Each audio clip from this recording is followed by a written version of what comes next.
నవరత్నాలు పేదలందరికీ ఇల్లు. ఇది గత వైసీపీ ప్రభుత్వం నినాదం. ఇళ్ల స్థలాలు ఇస్తారనడంతో పేదలందరూ ఆశపడ్డారు. అయితే ఇచ్చాక ఇళ్లు కట్టుకుని ఆనందంగా ఉందామని కలలు కన్నారు. కానీ సీన్ కట్ చేస్తే వీరి ఆశలు అడియాసలవుతున్నాయి, కలలు కల్లలవుతున్నాయి. కాలనీ పక్కనే శ్మశానాలు చూసి లబ్ధిదారులు నోరెళ్లబెడుతున్నారు.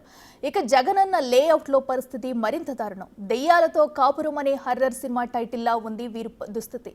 ఇంతకీ ఈ శ్మశానాల కాలనీలు లేఅవుట్లు ఎక్కడున్నాయి?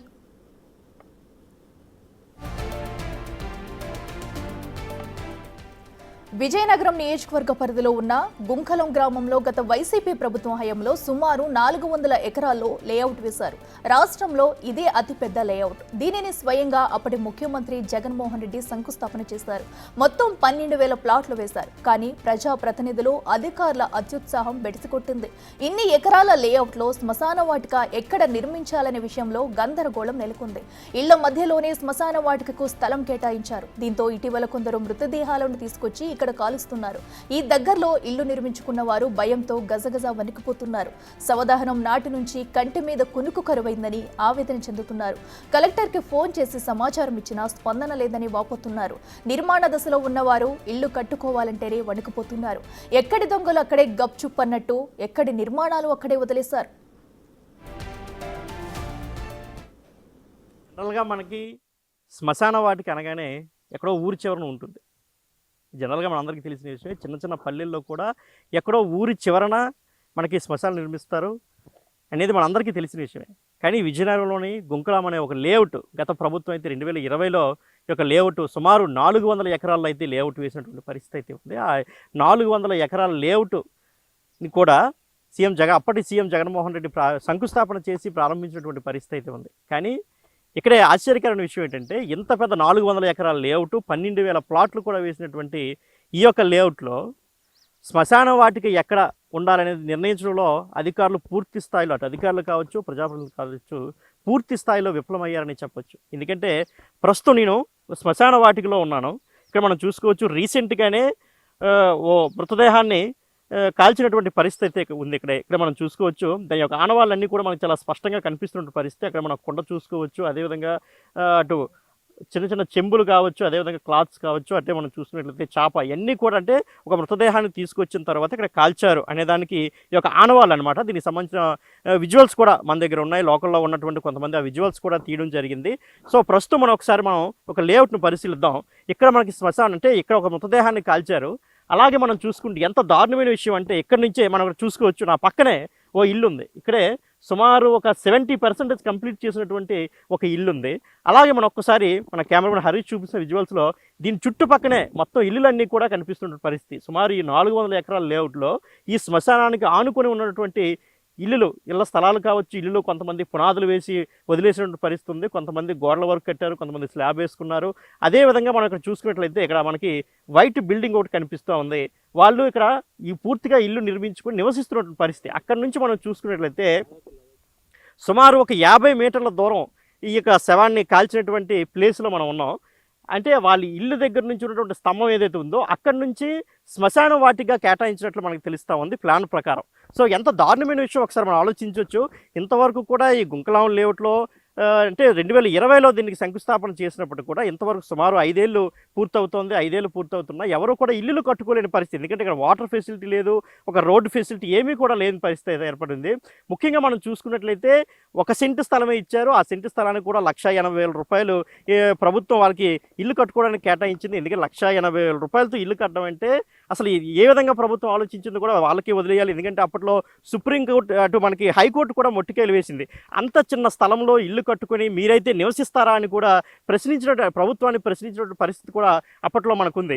సో అంటే ఇదొక విషయం. అయితే ముఖ్యంగా మనం చూసుకున్నట్లయితే ఇంత పక్కనే అసలు శ్మశానాన్ని ఎలా నిర్మిస్తారనేది కూడా చాలా దారుణమైన విషయంగా మనం పరిగణించాలి. ఎందుకంటే ఒక్కసారి మనం చూసుకున్నట్లయితే ఇల్లులన్నీ ఒకసారి ఇన్ కేసు ఒకలా ప్రస్తుత ప్రభుత్వం వచ్చి వారికి ప్రోత్సాహకాలు ఇచ్చి ఇంకా ఇల్లు కట్టుకోవడానికి అధికంగా డబ్బులు ఇచ్చినట్లయితే వాళ్ళు ఇల్లు కట్టుకుని ఎలా ఉంటారు, అసలు ఇల్లు కట్టుకునే పరిస్థితి ఉంటుందా? ఎందుకంటే వాళ్ళు చూసుకోవచ్చు, ఇదే శ్మశానం అయినప్పటికీ వీళ్ళందరూ కూడా ఇల్లులు పూర్తి చేయకుండానే అక్కడి నుంచి వదిలేసి వెళ్ళిపోయేటువంటి పరిస్థితి ఉంది. ఎందుకంటే కొంతమంది పునాదుల వరకు వేశారు. పునాదులు ఎందుకు వేశారంటే దానికి కూడా ఒక రీజన్ అయితే ఉంది. ఎందుకంటే కనీసం నిర్మాణం ప్రారంభించకపోతే మళ్ళీ తిరిగి ఇచ్చిన సైట్లు వెనక్కి తీసుకుంటాం. ఎందుకంటే చాలామంది విజయనగరంలో ఎప్పటి నుంచో నివసించిన వాళ్ళు ఉన్నారు. ఎందుకంటే వివిధ గ్రామాల నుంచి వచ్చి ఇక్కడే పేదలందరూ కూడా ఉపాధి కోసం వచ్చి నివసిస్తున్నటువంటి పరిస్థితి అయితే ఉంది. ఎందుకంటే వాళ్ళందరూ కూడా సొంత ఇల్లు లేక అద్దెలు కట్టుకోలేక చాలా ఇబ్బందులు పడుతున్న పరిస్థితి ఉంది. వాళ్ళందరికీ ఒక్కసారిగా ప్రభుత్వం ఇళ్ల స్థలాలు ఇస్తుందంటే ఆశపడి వాళ్ళందరూ రావడం జరిగింది. వచ్చిన తర్వాత పునాదుల వరకు వేసుకున్నారు.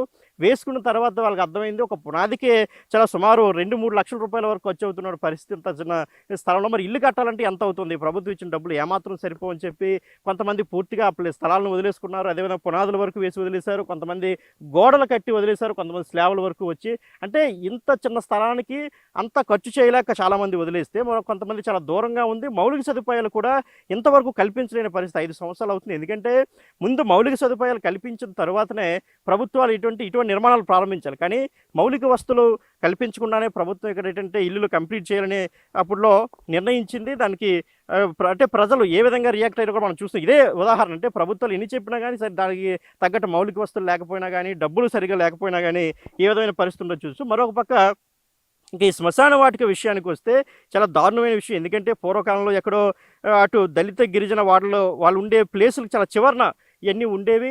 కానీ ఇప్పుడు ఈ యొక్క 21వ శతాబ్దంలో కూడా మనం చూసుకున్నట్లయితే ఇంత ఇంటి పక్కనే నిర్మించడం అనేది ప్రభుత్వాలకు ఎంతవరకు కూడా సమంజసమో ఒకసారి ఆలోచించాల్సిన అవసరం ఉంది. అటు ప్రభుత్వ ప్రజాప్రతినిధులే కావచ్చు, అదేవిధంగా మనకి అధికారులు కూడా, వాళ్ళు కూడా చాలా ఆలోచించాల్సిన విషయం. ఎందుకంటే ఇంత పక్కనే ఇల్లుంది. సుమారు ఇక్కడి నుంచి మనం చూసుకున్నట్లయితే ఒక 20 మీటర్లు కూడా డిస్టెన్స్ లేదు.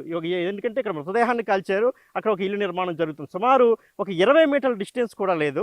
ఇంత పక్కనే ఒక ఎలా అసలు ఇది అంటే ఒక ఆలోచన వాళ్ళకి లేదా, లేదంటే ఇక్కడే మృతదేహాన్ని తీసుకొచ్చి కాల్చిన వారికి ఆలోచన లేదా, లేదంటే లోకల్లో ఉన్నటువంటి సర్పంచులు కావచ్చు, మిగతా ప్రజాప్రతినిధులు వాళ్ళకి ఆలోచన లేదా కూడా ఒకసారి ఆలోచించాలి. లేదంటే ఎవరైతే దీన్ని శ్మశానంగా కేటాయించారో వాళ్ళకి ఆలోచన లేదా. సో అనేకమైన ప్రశ్నలు ఇక్కడ తలెత్తున్నటువంటి పరిస్థితి అయితే ఉంది. ఏదైతే మనకి ఇక్కడ కరెంట్ పోల్ మనకు కనిపిస్తూ ఉందో, ఈ కరెంట్ పోల్ నుంచి దానికి మనం ఇంకో కరెంట్ పోల్ అక్కడ చూసుకోవచ్చు.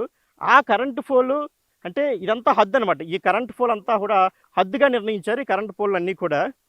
సో ఈ కరెంట్ పోల్ హద్దుగా నిర్ణయించి ఈ లోపలంతా కూడా శ్మశాన వాటిగా ఏర్పాటు చేశారు. మరి అక్కడ కరెంట్ పోల్ నుంచి ఆ పక్కనే ఒక ఇల్లు కడుతున్నారు. మరి పక్కనే శ్మశాన వాటికంటే రేపు ఉదయం ఎవరైనా వచ్చి చనిపోయిన వాళ్ళని పూడ్చిపెట్టడమో కాల్చితే వాళ్ళ పరిస్థితి ఏంటి?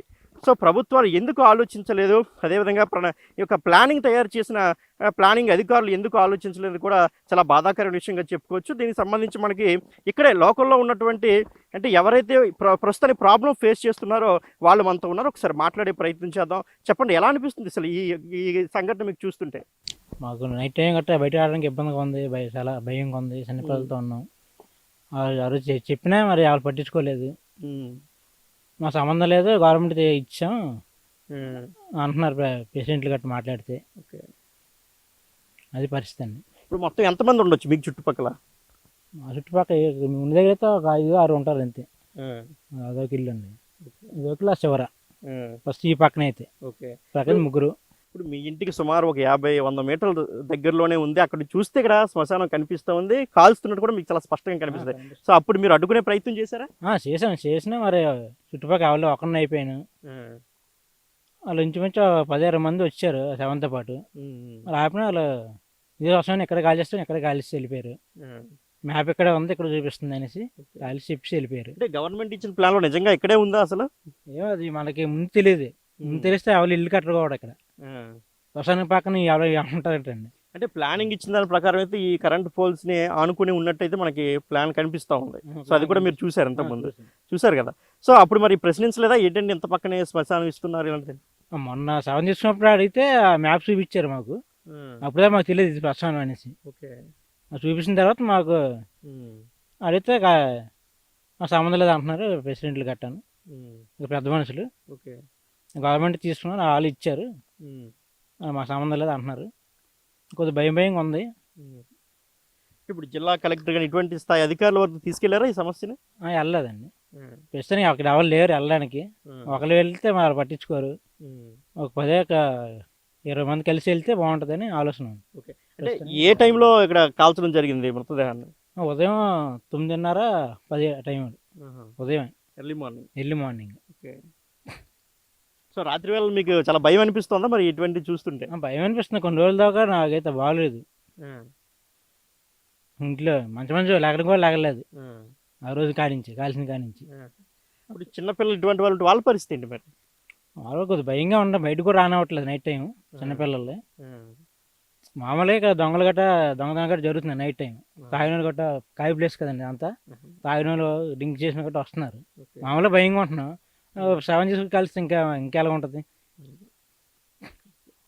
సో ఇది పరిస్థితి. శవాన్ని అంటే కాల్చిన తర్వాత ఇంతవరకు కూడా తమకు కంటి మీద కునుకు కూడా లేదు. చిన్నపిల్లలు అయితే బయటికి రానివ్వలేని పరిస్థితి అయితే ఏర్పడుతుంది. దయచేసి మరోపక్క లోకల్లో ఉన్న సర్పంచ్ ఇతర నాయకులు చెప్పినా కానీ మాకు సంబంధం లేదు, అది ప్రభుత్వం ఏర్పాటు చేసింది కాబట్టి వాళ్ళతో మాట్లాడుకుంటే అధికారులతో మాట్లాడి వాళ్ళు చెప్తున్నటువంటి పరిస్థితి అయితే ఉంది. చాలా ఘోరాతిఘోరమైన పరిస్థితి వీళ్ళతో అనుభవిస్తున్నారని మనం చెప్పుకోవచ్చు. కానీ ఇప్పటికైనా అటు అధికారులు, ముఖ్యంగా అటు జిల్లా కలెక్టర్ కావచ్చు, అదేవిధంగా లోకల్లో ఉన్నటువంటి ఎమ్మెల్యే కావచ్చు, దీనిపై స్పష్టమైనటువంటి ఒక నిర్ణయం తీసుకుని వీళ్ళందరూ కూడా ఒక మంచి చేయాలి. ఎందుకంటే సుమారు 400 ఎకరాలు కాబట్టి అవసరమైతే ఇంకో 10 ఎకరాల ల్యాండ్ అయినా తీసుకొని అక్కడ శ్మశానం ఏర్పాటు చేయాలని బిగ్ టీవీ తరఫున కూడా కోరుకుందాం. కెమెరామెన్ హరీష్తో Shivashankar, big TV, Vizianagaram. Layout వేసి 5 ఏళ్లవుతున్నా మౌలిక సదుపాయాలు కల్పించకపోవడంతో ఇప్పటి వరకు కేవలం 150 వరకు మాత్రమే ఇళ్లు పూర్తయ్యాయి. చెట్టుకుక్కరు పొట్టుకుక్కరు అన్నట్టు నివసిస్తున్నారు. అయితే ఇంతవరకు లేఅవుట్లో కాలువలు, రోడ్ల నిర్మాణాలు చేయలేదు. ఇక నీటి సదుపాయం సంగతి సరే. తాగునీరు కావాలన్నా ఆపసోపాలు పడాల్సిందే. ముఖ్యంగా వృద్ధులు నానా అవస్థలు పడుతున్నారు. పెన్షన్ తీసుకోవాలన్నా గతంలో ఎక్కడైతే అద్దెకు ఉండేవారో తిరుగు అక్కడికే వెళ్లి తీసుకోవాల్సి వస్తుంది. దీంతో అష్ట కష్టాలు పడుతున్నారు. కొంతమంది ఏజ్డ్ పీపుల్, ముసలి వాళ్ళు కూడా నివసిస్తున్నటువంటి పరిస్థితి అయితే ఉంది. ఎక్కడ చూసినా కానీ ఇక్కడ వాటర్ ఫెసిలిటీ లేదు, సరైన కాలువలు లేవు, అదేవిధంగా రోడ్డు ఫెసిలిటీ లేదు. ఏమైనా కొనుక్కుందామన్నా తిందామన్నా షాపులు కానీ ఏమీ కూడా లేనటువంటి పరిస్థితి. మరి ఇట్లాంటి పరిస్థితుల్లో వృద్ధులు ఏ విధంగా ఇక్కడ నివసిస్తున్నారు? ఎందుకంటే ఈ లేఅవుట్ చివరన 2 వృద్ధులు ఇల్లు కట్టుకుని నివసిస్తున్న పరిస్థితి. వాళ్ళతో కూడా ఒకసారి మాట్లాడే ప్రయత్నం చేద్దాం. నీళ్ళు లేవు, అక్కడ బోర్ ఉంది, తాసీట్లు ఇక్కడ బోర్ ఉంది. అక్కడ బోర్ ఉంటే ఆ బోర్ కాడికి వెళ్తే వాళ్ళు రానిస్తున్నారు కాదు. ఇదిగో మా ఊరిలో ఇక్కడ ఉన్నారు 6 9లోనే, వాళ్ళ దగ్గర బొక్కడు తెచ్చుకుంటాను కొద్దిగాను. అంతే, మాకు నీళ్ళు ఆధారం లేదు. దిక్కుమల్లి పచ్చిలాగా అలాగా ఇద్దరం అలాగ ఉంటాను. మరి ఇప్పుడు మీకు పెన్షన్ తీసుకోవాలంటే అలాగా? పెన్షన్కి మేము అయ్యనపేట 1వ తారీఖు వెళ్తాను. అయ్యనపేట అంటే చాలా దూరం కదా ఇక్కడ నుంచి? దూరం మరి ఏడు శాతం ఇక్కడ అవధానం చేశారండి. ఇక్కడ అవధానం అయితే అక్కడికి వెళ్ళిపోతాను. ఇప్పుడు సచివాలయ సిబ్బంది ఇక్కడికి వచ్చి ఇవ్వట్లేదా? ఎక్కడైతే ఇవ్వలేదండి. ఇక్కడ బియ్యం ఒకటే మనకి ఇస్తాను. ఆ తగ్గిన పెన్షన్ ఇక్కడ బాబు అక్కడికి వెళ్ళిపోతాను, కాళ్ళు ఉప్పు ఇక్కడ ఏదో చూడండి అనేసి అంతే, ఇక్కడ అవ్వదు అక్కడికే వెళ్ళిపోవాలా అనేసి అన్నారు. మరి సరే అనేసి అన్నాను. మరి ఎందుకు అనేసి అక్కడికే వెళ్ళిపోండి మొన్న. మరి ఇప్పుడు మళ్ళీ వెళ్తాను, బతిమలుతాము. ఇది తీసినారు, లేకపోతే అక్కడికే వెళ్తాను, కేర్ చేస్తాం. అది. సో ఇది పరిస్థితి.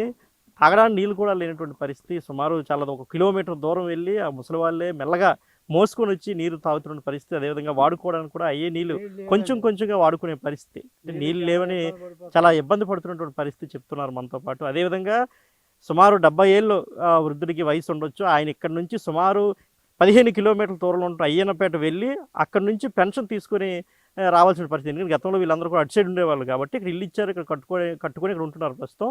వీళ్ళకి పెన్షన్లు కూడా ఇక్కడ మార్చలేని పరిస్థితి. సచివాలయ సిబ్బంది కూడా ఇక్కడ రావట్లేదు. గతంలో వాలంటీర్ ఉండే వాళ్ళు కూడా ఇక్కడ లేకపోవడం, వీళ్ళే సుమారు 15 కిలోమీటర్ల దూరం అక్కడికి వెళ్ళి. ఇంకో విషయం ఏంటంటే ఇక్కడ రవాణా ఫెసిలిటీ కూడా సరిగా లేదు. కానీ ఏదో బాధపడి ఎవరినో బ్రతిమలాడుకుని మెల్లమెల్లగా వెళ్ళి పెన్షన్ తీసుకుని వచ్చి ఈ వృద్ధులు ఇక్కడ నివసిస్తున్నటువంటి పరిస్థితి అయితే ఉంది. ఇదిలా ఉంటే గుంకలం పంచాయతీలో మరో 91 ఇళ్లు మంజూరు చేశారు. అయితే గత ప్రభుత్వానికి పేదలంటే ఇంత చిన్న చూప అనే అనుమానం కలగక మానదు. ఈ జగనన్న కాలనీ చూస్తే పూర్తిగా శ్మశానంలోనే ఇళ్ల స్థలాలు కేటాయించారు. ఇందుకు ఎన్నో కుర్రీలు తొందరగా ఇంటి నిర్మాణం ప్రారంభించకపోతే స్థలం వెనక్కి తీసుకుంటామని, దీంతో చేసేది లేక లబ్ధిదారులు పునాదులు వేసి వదిలేశారు. ఇల్లు కడదామంటే పునాదులు పక్కనే సమాధులు దర్శనమిస్తున్నాయి. కనీసం ప్రహారీ అయినా నిర్మిస్తారనుకుంటే అది కూడా లేదు. తాంబూలం ఇచ్చాం తన్నుకు చావండి అన్నట్లుంది తయారైంది ఇక్కడ పరిస్థితి. ప్రస్తుతం నేను గుంకలాం పంచాయతీలో ఉన్నాను. గుంకలాం పంచాయతీ జగనన్న కాలనీలో ఉన్నాను. అయితే మనం చూడొచ్చు, ఒక సమాధి కనిపిస్తూ ఉంది. అయితే మరి గుంకలాం పంచాయతీలో ఉన్నాను, మరి సమాధి చూపిస్తున్నానేమో అనుకోవచ్చు. ఇది సమాధి. ఇక్కడ మనం చూసుకోవచ్చు, మృతదేహాన్ని కాల్చినటువంటి కాలిపోయినటువంటి కట్టెలు మనకు కనిపిస్తూ ఉన్నాయి. ఇక్కడే ఇళ్ళ కోసం పునాదులు తీసినటువంటి ఆ పునాదులు మనకు కనిపిస్తున్నాయి. అదేవిధంగా స్లాబ్ లెవెల్ వరకు వేసినటువంటి మరొక ఇల్లు కూడా మనకు కనిపిస్తూ ఉంది. అదేవిధంగా అలా మనం ముందు చూసుకుంటే అన్నీ కూడా ఇల్లులే, ఇళ్ళ కోసం తీసినటువంటి పునాదులు.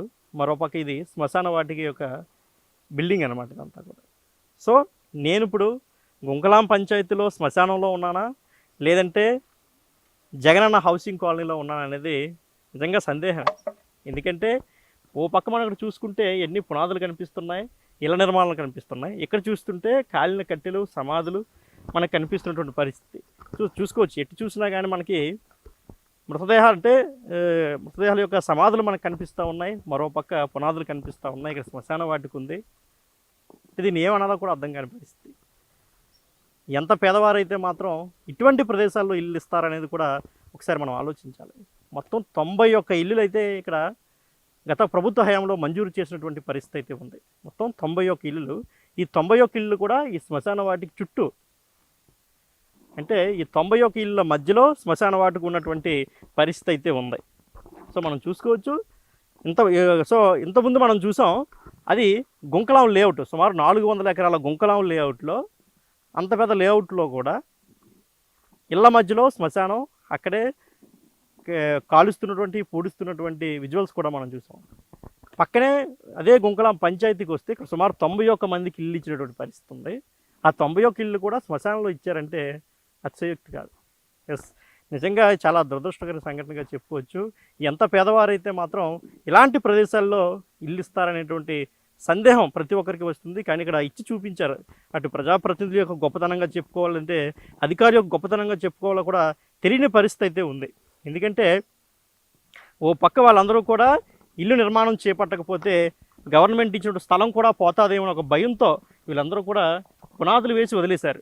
ఎందుకంటే సుమారు 5 ఏళ్ల క్రితం ఇదంతా కూడా ఇచ్చినప్పటికి కూడా ఇక్కడ శ్మశానం చూసి ఎప్పటికప్పుడు మృతదేహాలను ఇక్కడ పూడుస్తున్నటువంటి పరిస్థితి అయితే ఉంది, మరోపక్క కాలుస్తున్నటువంటి పరిస్థితి అయితే ఉంది. ఇలాంటి సందర్భాల్లో, ఇటువంటి పరిస్థితుల్లో ప్రజలు ఎలా నివసిస్తారనే ఆలోచన అధికారులకు కానీ గత ప్రభుత్వ ప్రజాప్రతినిధికి కానీ ఎందుకు కలగలేదో నిజంగా ఒక ఆశ్చర్యకరమైన విషయంగా మనం చెప్పుకోవచ్చు. దురదృష్టకరమైన సంఘటన కూడా.